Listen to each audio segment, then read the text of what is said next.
Hi, this is Kendra from Pencil and Pigment, and today I wanted to do another video in part of my no-buy series.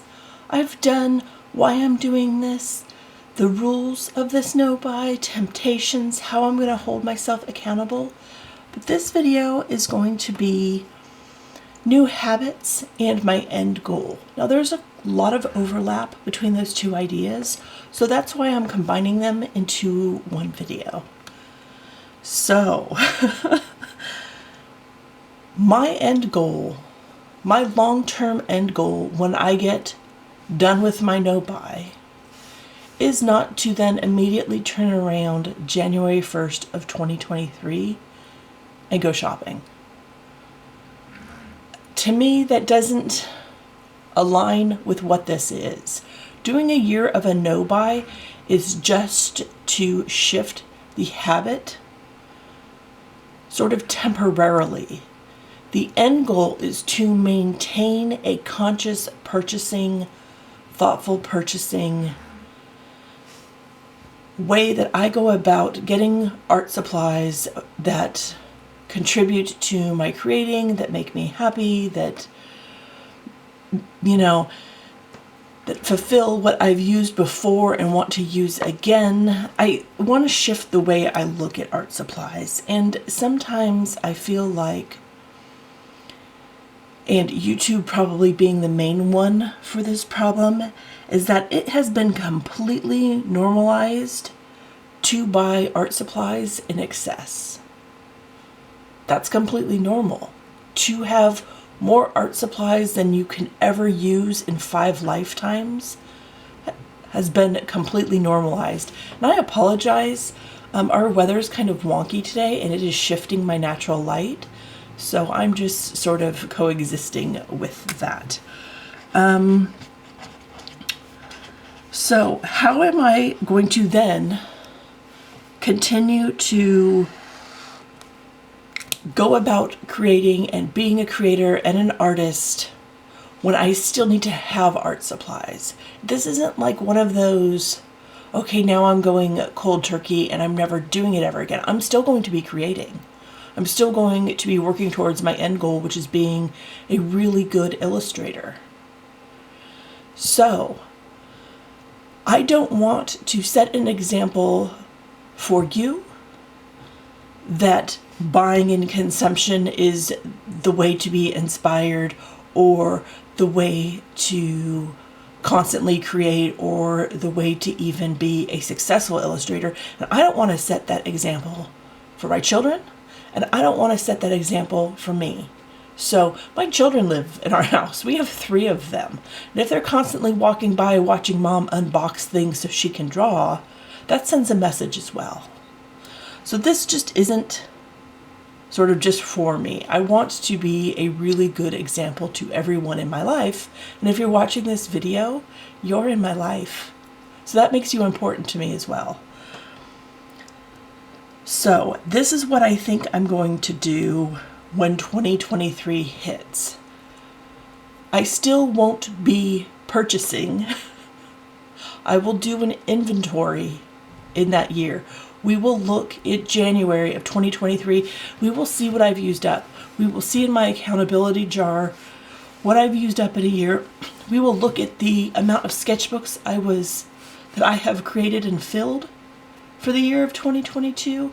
We will see, excuse me, we will see all the things that I did and didn't do, because that's just as informational. Did I use up this? No. Did I use all of this up? Yes. That also tells me what I prefer as an artist. Do I prefer things in pencil format? Do I prefer things in pan format or tube? I'm going to learn a lot about myself in this no-buy with which art supplies I keep going back to over and over and then, using up. So in 2023, what am I going to do? I imagine at some point in that year, I will probably need more paper. Discontinued paper is my largest temptation. I already know that about me. I'm hoping my no-buy flips the script, and if more paper is discontinued in 2022, because that's just life and some things like that are inevitable, I no longer care. I won't feel the pressure, the stress, the fear of missing out, any of those things to rush out to purchase it, to maybe even add it to my want list for when I can purchase again. I want to sit down with myself and with you honestly and look at, this doesn't make me a good creator and this doesn't fuel my imagination. I make me a good creator. I make me successful. My imagination is from me. It's not from this brand new thing that just came out or this thing that's in this color that I've never owned before. I have to flip all the scripts on this. So I think what I will end up doing long term with the new habit and the end goal is that I do one art supply buying a year.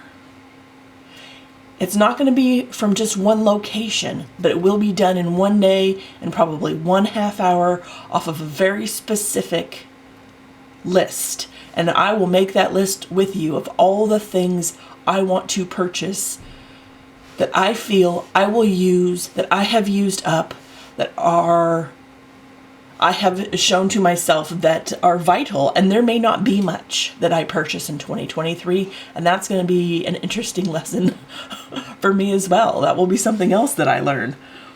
I imagine that when I go to purchase, I have 4 option sites that I will purchase from.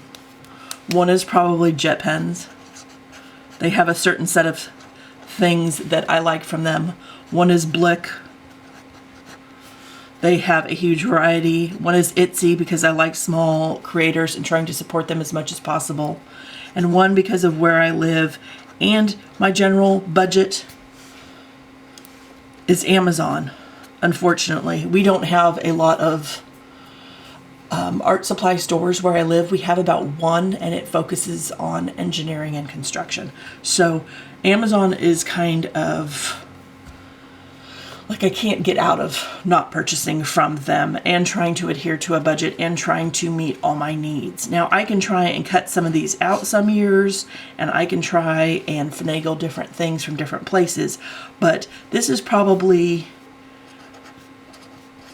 one time a year. That's it. One purchase in one day, one haul video for accountability to show you what I've done, what I couldn't live without, what was actually important to creating, and what didn't matter. Because what I'm not going to purchase is going to be probably way more informational and educational than what I do purchase when I finally make my first purchase, which I imagine to be in 2023. I will probably need a new homeschool planner for sure, but what in terms of art supplies I can't go without. This is my end goal, is to get it down to one purchase, one unboxing, one haul video. I don't want to be a channel that focuses on shopping and consumption. I want my channel, I want my life to be about art, education, inspiration, motivation, and anything we want to learn along the way. Those are the things that I value. I want to practice gratitude more. I want to be grateful for what I do have, because I do have a lot. And when I go to do my inventory video, you're going to be like, ah, I see why you're doing a no-buy. This leans towards excess. It'll all make sense once you see my inventory video. And remember, inventory is relative, but it's too much for me. So,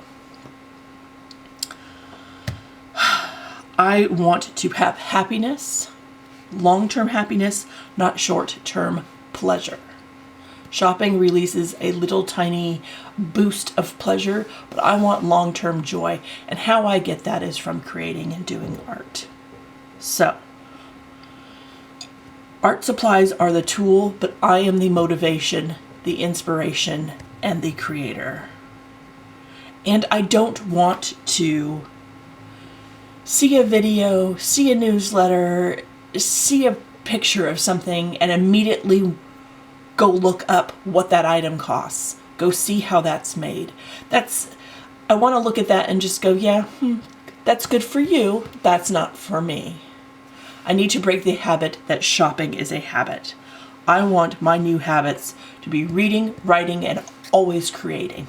That's it. When I reward myself, it is a pat on the back.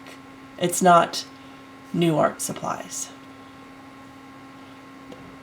That's how I want to get through this. I want to change my relationship with art supplies so that they're more utilitarian and not the inspiration.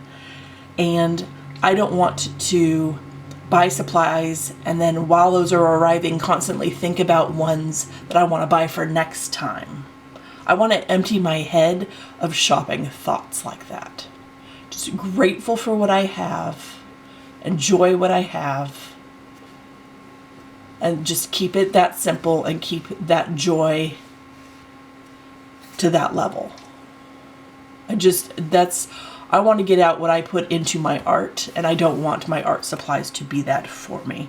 I hope this video helps. I hope you have a wonderful day, and I will talk to you all tomorrow. Bye.